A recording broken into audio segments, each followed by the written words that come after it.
Good morning વિદ્યાર્થી મિત્રો. ધોરણ 12 મનોવિજ્ઞાન આગળના ક્રમમાં આ ત્રીજું પ્રકરણ જે છે બુદ્ધિ, એ આગળના વિડીયોમાં આપણે જોઈ ગયા. તેની વ્યાખ્યા, તેનું સ્વરૂપ, એનું માપન, બુદ્ધિ વિશેના આધુનિક અભિગમો એ વગેરે આગળ જોઈ ગયા. હવે એક નવો મુદ્દો છે બુદ્ધિનું માપન. કે બુદ્ધિનું માપન જે છે એ અલગ અલગ વ્યક્તિએ એની બુદ્ધિ કક્ષા અલગ અલગ હોય છે. તો એ બુદ્ધિનું માપન કેવી રીતે કરવું? મનોવૈજ્ઞાનિકો જે છે, મનોવૈજ્ઞાનિકો બુદ્ધિની જટિલ પ્રક્રિયા કરે છે. તો એ જટિલ પ્રક્રિયા છે, છતાં પણ મનોવૈજ્ઞાનિકોએ એને સમજાવવાનો પ્રયત્ન કર્યો છે કે એનું માપન કઈ રીતે કરવું એ સમજાવવાનો, એનો અભ્યાસ કરવાનો પ્રયત્ન કર્યો છે. તો અહીંયા પ્રકરણ ત્રીજું જે છે એમાં બુદ્ધિનું માપન.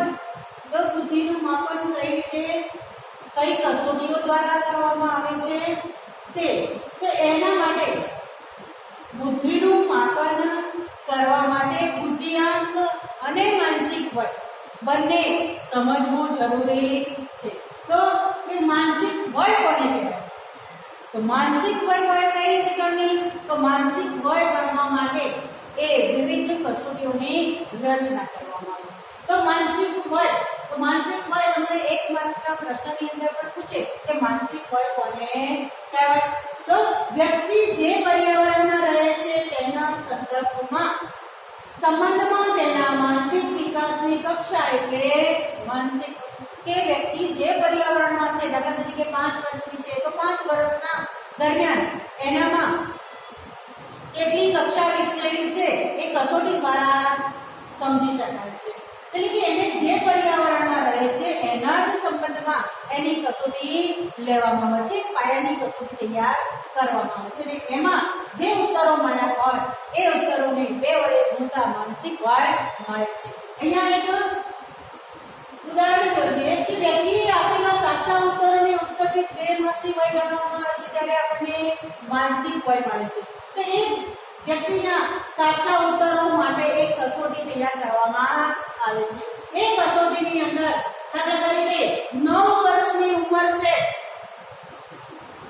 તો 9 વર્ષ ઉંમર તે જે વ્યક્તિની અથવા તો જે કઈ બાળકની એ ઉંમર જ્યારે માનસિક વય નક્કી કરવામાં આવે છે ત્યારે એને જે પાયાના ઉત્તરો જે આપ્યા છે એ ઉત્તરો 3 સાચા આપ્યા છે. તો 3 ઉત્તરોને 2 વડે ગુણવામાં આવે છે ત્યારે 6 જવાબ આવે તો 6 એ એની માનસિક વય કહેવાય. તો કેટલા વર્ષની બાળકી માટે? તો કે 9 વર્ષની બાળકી. કે 9 વર્ષની બાળકી જે છે એના મેં એ ઉત્તરો જે છે ઉત્તરોને એ 2 વડે ગુણવામાં આવે છે ત્યારે માનસિક વય મળે છે. ત્યાર પછી બુદ્ધિઆંક જોવો જરૂરી છે. માનસિક વય તો સાથે સાથે બુદ્ધિઆંક પણ સમજવો જરૂરી છે. તો કે બુદ્ધિઆંક કઈ રીતે શોધી શકાય? તો બુદ્ધિઆંક જે છે એ બુદ્ધિઆંક ને બુદ્ધિ લબ્ધિ તરીકે પણ ઓળખવામાં આવે છે. બુદ્ધિઆંકનું બીજું સૂત્ર, એનું નામ બુદ્ધિ લબ્ધિ. બંનેનો અર્થ એક જ છે, બુદ્ધિઆંક અને બુદ્ધિ લબ્ધિ. તો એ બુદ્ધિઆંકનું સૂત્ર એનો ખ્યાલ કોણે આપ્યો? તમને પરીક્ષામાં પૂછાય કે બુદ્ધિઆંક અથવા તો બુદ્ધિ લબ્ધિનું છે સૂત્ર જે છે એનો ખ્યાલ કોણે આપ્યો? તો કોણે આપ્યો? સ્ટર્ને. કયા મનોવૈજ્ઞાનિકે આપ્યો? સ્ટર્ને આપ્યો. હવે તમને પૂછાય કે બુદ્ધિઆંકનું સૂત્ર જણાવો. બુદ્ધિઆંકનું સૂત્ર તો બુદ્ધિઆંક બરાબર અથવા બુદ્ધિ લબ્ધિ બરાબર માનસિક વય છેદમાં શારીરિક વય ગુણ્યા, આગળના વિડીયોમાં આપણે જોઈ ગયા છે કે બુદ્ધિઆંક અથવા તો બુદ્ધિ લબ્ધિ બંને લખી શકાય. માનસિક વય છેદમાં શારીરિક વય ગુણ્યા 100. આ એક બુદ્ધિઆંક શોધવાનું સૂત્ર છે. એના એક ઉદાહરણ તરીકે તમને અહીંયા સમજાવ્યું છે કે એની પાસે આપણે શારીરિક વય છે 7 વર્ષ 6 માસ એટલે 90 માસ થયા. 7 વર્ષ અને 6 માસ એટલે 90 માસમાં એને ગણતરી કરી છે.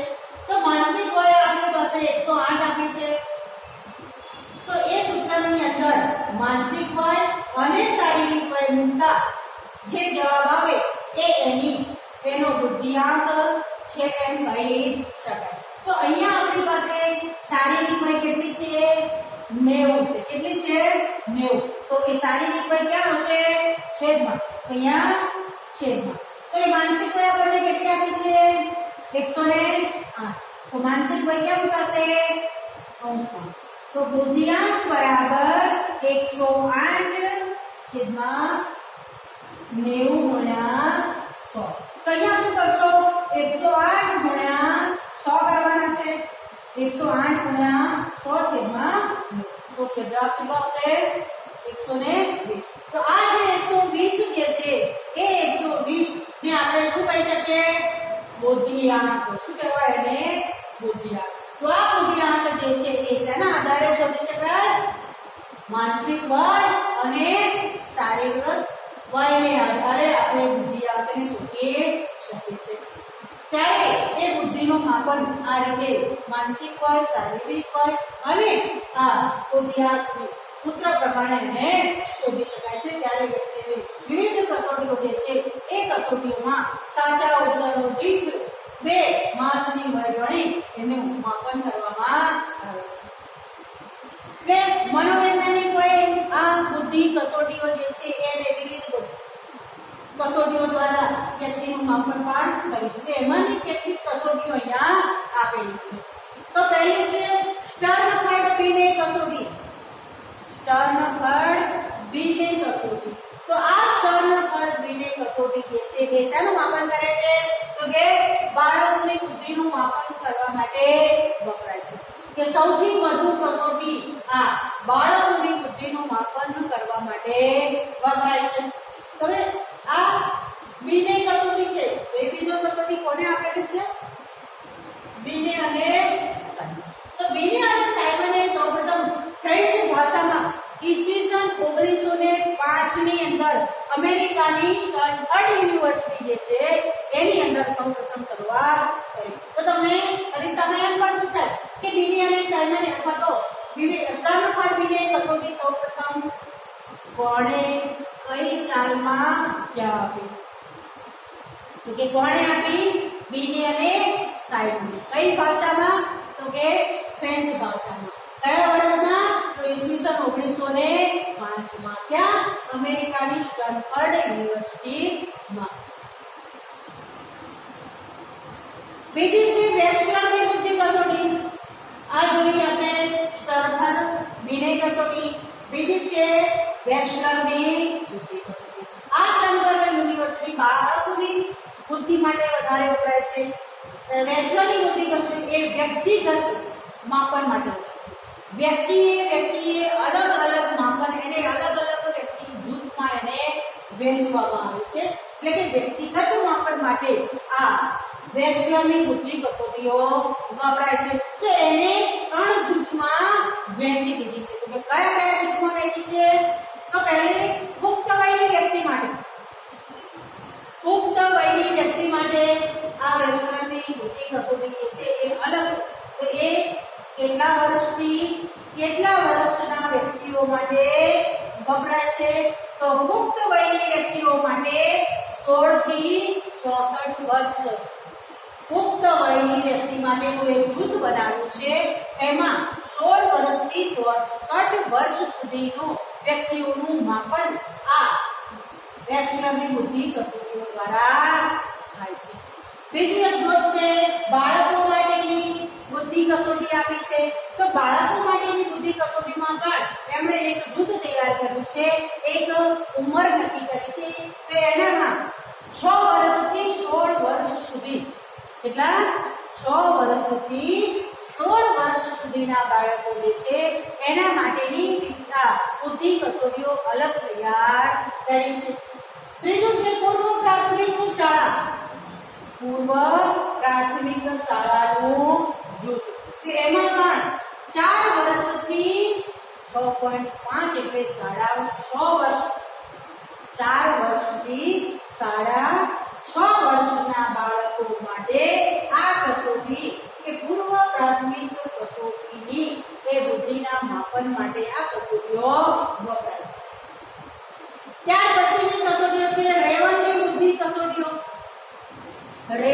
આપેલી બુદ્ધિ કસોટી. તો રેવલે જે બુદ્ધિ કસોટી આપી છે એને અશાબ્દિક બુદ્ધિ કસોટી પણ કહી શકાય છે. તમને પરીક્ષામાં 1 માર્કના પ્રશ્નની અંદર પૂછાય કે રેવલની બુદ્ધિ કસોટીને બીજા કયા નામથી ઓળખવામાં આવે છે? તો બીજા અશાબ્દિક કસોટીના નામથી ઓળખવામાં આવે છે. આ કસોટી જે છે એ શેના માટે વપરાય છે? તો કે શૈક્ષણિક ક્ષેત્રે, શિક્ષણ ક્ષેત્રે એનું માપન કરવા માટે આ રેવલની બુદ્ધિ કસોટીઓ વપરાય છે, જેને અશાબ્દિક કસોટી પણ કહે છે. આ બુદ્ધિ કસોટી જે છે બીજું એક માપન જે છે કે અમૂર્ત તર્કના માપન માટે વપરાય છે. અમૂર્ત તર્ક જેને આપણે જોઈ શકતા નથી, ફક્ત એને સમજી શકીએ છીએ એવા અમૂર્ત વિચારો જે છે એના માટે, એના તર્ક માટે પણ આ બુદ્ધિ કસોટીઓ વપરાય છે. તો એનું એક વય, એની ઉંમર નક્કી કરે છે કે 5 વર્ષથી શરૂઆત કરી પુખ્ત વય સુધીના વ્યક્તિઓ માટે આ કસોટીઓને અમે આપી છે કે આ કસોટીઓનો માપન કરવા માટે એને ઉપયોગ થાય છે. તો આપણે જોયું બુદ્ધિનું માપન, એ બુદ્ધિઆંક કઈ રીતે શોધવો તે, અને વિવિધ બુદ્ધિ કસોટીઓ. હવે આપણે જોઈએ બુદ્ધિઆંકનું વિતરણ દર્શાવતો કોષ્ટક. તો એને કઈ પરીક્ષાની અંદર તમારે 3 માર્ક્સના પ્રશ્નની અંદર પણ પૂછાય કે બુદ્ધિઆંકનું વિતરણ દર્શાવતું કોષ્ટક. તો એમાં 3 ભાગ પાડેલા છે: બુદ્ધિઆંક, વર્ણન અને ટકાવારી. તો 3 ભાગમાં એને વહેંચેલું છે: બુદ્ધિઆંક, વર્ણન અને ટકાવારી. 3 ભાગમાં એને. તો પહેલો આપણે જે 70 થી નીચે આપણે બુદ્ધિઆંક કઈ રીતે શોધવું એ આગળ જોઈ ગયા. તો અહીંયા એક બુદ્ધિઆંક જે છે એ બુદ્ધિઆંકની સામે એનું વર્ણન આપેલું છે અને એની ટકાવારી આપેલી છે. તો જે વ્યક્તિનો બુદ્ધિઆંક જે છે 70 ની નીચે હોય તો એને માનસિક પડકારરૂપ તરીકે એને કહી શકાય કે એ લોકો માનસિક રીતે પછાત છે એમ કહી શકાય. માનસિક બુદ્ધિ એમની ઘણી પછાત છે એવું કહી શકાય. તો એનું ટકાવારીનું જે પ્રમાણ જે છે એ પ્રમાણ એ 2.2% છે. એ પ્રમાણ કેટલું છે? એની ટકાવારી 2.2, તો 2.20 પણ કહી શકાય. એના પછીનો બુદ્ધિઆંક જે છે 70 થી અગણાય છે એ સીમાવર્તી બુદ્ધિ, એટલે કે એનાથી થોડો ઉપરનો ચડતો વર્ગ, જે થોડી બુદ્ધિ વધારે હોય એવો વર્ગ, એનું પ્રમાણ 6.70, એટલે 7 પણ કહી શકાય. ત્યાર પછીનો 80 થી 89 સુધીનો બુદ્ધિઆંક ધરાવનાર વ્યક્તિને નિમ્ન સરેરાશ બુદ્ધિમાં એનો સમાવેશ કરાય છે. તો એનું પ્રમાણ 100.10 છે. 90 થી 109 બુદ્ધિઆંક ધરાવનાર વ્યક્તિનો સમાવેશ સરેરાશ બુદ્ધિમાં થાય છે. સરેરાશ ટકાવારી જે ગણવામાં આવે છે એ સરેરાશમાં મોટે ભાગે આ બુદ્ધિમાં લોકો હોય છે. 90 થી 109 નું પ્રમાણ હોય છે. તો એની ટકાવારી કેટલી છે? 50%. એટલે કે 50% લોકો જે છે એ સરેરાશ બુદ્ધિ ધરાવે છે. 110 થી 119 બુદ્ધિઆંક ધરાવતી વ્યક્તિ ઉચ્ચ સરેરાશ બુદ્ધિમાં, આ સરેરાશ બુદ્ધિ છે એનાથી વધારે ઉચ્ચ સરેરાશ બુદ્ધિમાં ગણાય છે. એનું પ્રમાણ પણ 16.10 છે.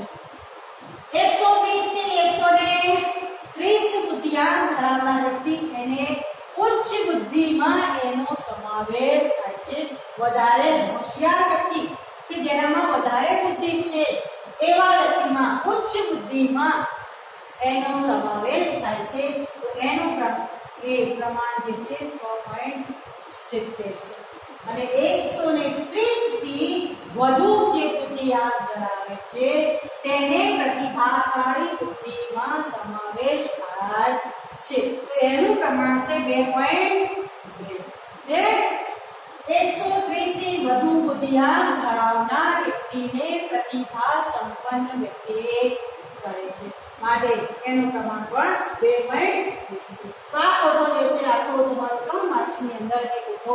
પરીક્ષામાં પૂછાય તો તમારે આ બોધિયાંક તૈયાર રાખવાનો છે અને યાદ રાખવાનો છે અને એનું પ્રમાણ પણ યાદ રાખવાનું છે. અહીંયા સરેરાશ જે છે 50% જે છે તેની ઉચ્ચ બુદ્ધિ 16 છે, તેની નિમ્ન 16 છે. એનાથી ઉચ્ચ 6.7 છે તો અહીંયાથી એનાથી માઈનસમાં 6.7 છે. સૌથી ઊંચું એનું પ્રમાણ 2 છે તો અહીંથી સૌથી ઓછું 2.2 છે. એટલે કે અહીંયા એ પ્રમાણે બુદ્ધિનો કોટો તમારે યાદ રાખવાનો છે. કોષ્ટકમાં જોયું આપણે કે પ્રતિભા સંપન્ન નો બુદ્ધિઆંક 130 થી વધુ, જ્યારે 70 થી ઓછો તો મનોબળ. તો પ્રતિભા સંપન્ન વ્યક્તિ કોને કહેવાય? તો એની વ્યાખ્યા અહીંયા આપેલી છે. આનુવંશિક રીતે ઉચ્ચ બુદ્ધિ કે વિશિષ્ટ માનસિક ધરાવનાર, માનસિક શક્તિ જે ધરાવે છે એને તેવા વ્યક્તિને પ્રતિભા સંપન્ન કહેવાય છે. તેને જન્મથી જ એ શક્તિ ધરાવતો હોય છે, કુદરતી બક્ષિસ છે, તો એને એ પ્રતિભા સંપન્ન વ્યક્તિ કહેવાય છે. તો એને આ પ્રતિભા સંપન્ન વ્યક્તિ જે છે એ વ્યક્તિનો શબ્દ જે છે કે આપણે તેને બુદ્ધિશાળી વ્યક્તિ એ તરીકે પણ સામાન્ય અર્થમાં એનો એ શબ્દ પ્રયોગ કરીએ છીએ. ઈસવીસન 1925માં ટર્મને એનો અભ્યાસ શરૂ કર્યો. તો તમને પ્રશ્ન પૂછાય કે પ્રતિભા સંપન્નતાનો અભ્યાસ કઈ સાલમાં કોણે કર્યો? ઈસવીસન 1925માં ટર્મને કર્યો.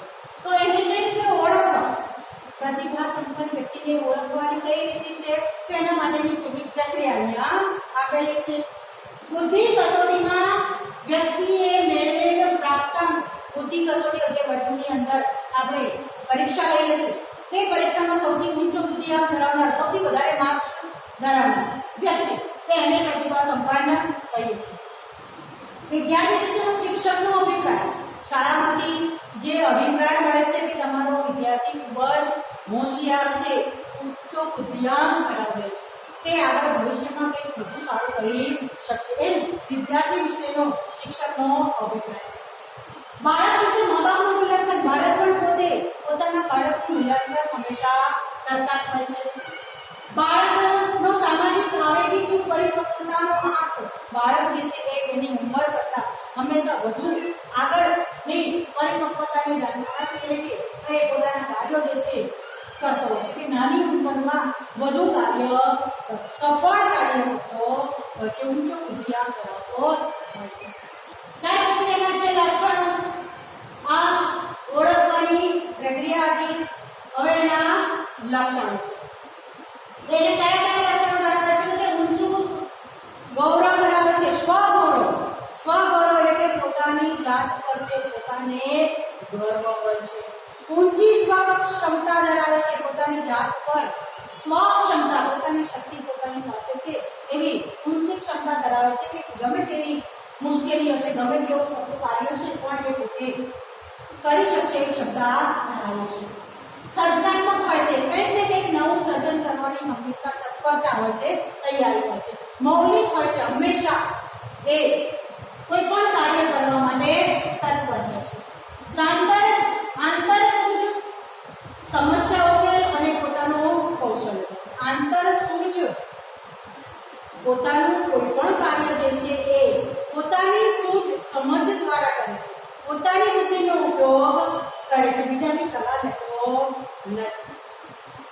સમસ્યા ઉકેલ, ગમે તેવી કપરી પરિસ્થિતિ હોય, ગમે તેવી સમસ્યા હોય તો એનો ઉકેલ મેળવવા માટે હંમેશા એ પોતાનું કૌશલ્યનો જ ઉપયોગ કરે છે.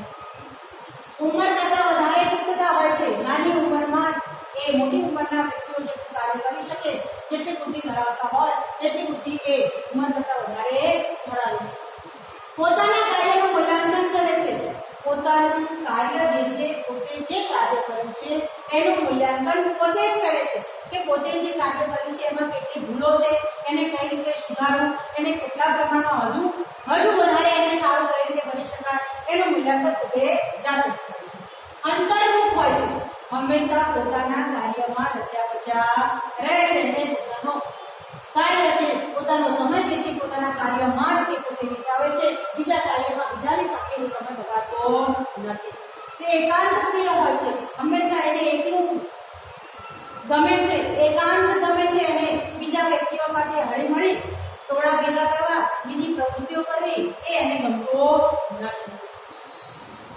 ત્યાર પછી છે નવો મુદ્દો છે મનોદુર્બળતાના પ્રકારો. તો કે મનોદુર્બળતા કોને કહેવાય? કે જેનો બુદ્ધિઆંક 70 થી નીચે હોય તેને. તો પરીક્ષામાં તમને વિગતમાં પણ પૂછાય કે એક માર્ક્સના પ્રશ્નની અંદર પણ પૂછાય કે મનોદુર્બળતાનો બુદ્ધિઆંક કેટલો હોય છે? તો મનોદુર્બળતાનો બુદ્ધિઆંક 70 થી ઓછો હોય છે. આ મનોદુર્બળતાના પ્રકારોને સમજવા માટે મનોવૈજ્ઞાનિકોએ એને 4 કક્ષામાં વહેંચી દીધા છે. તો કે કઈ 4 કક્ષાઓ? હળવી કક્ષા, મધ્ય કક્ષા, તીવ્ર કક્ષા અને અતિ તીવ્ર કક્ષા. તો પહેલી કક્ષા જે છે એને પ્રકાર પણ કહી શકાય.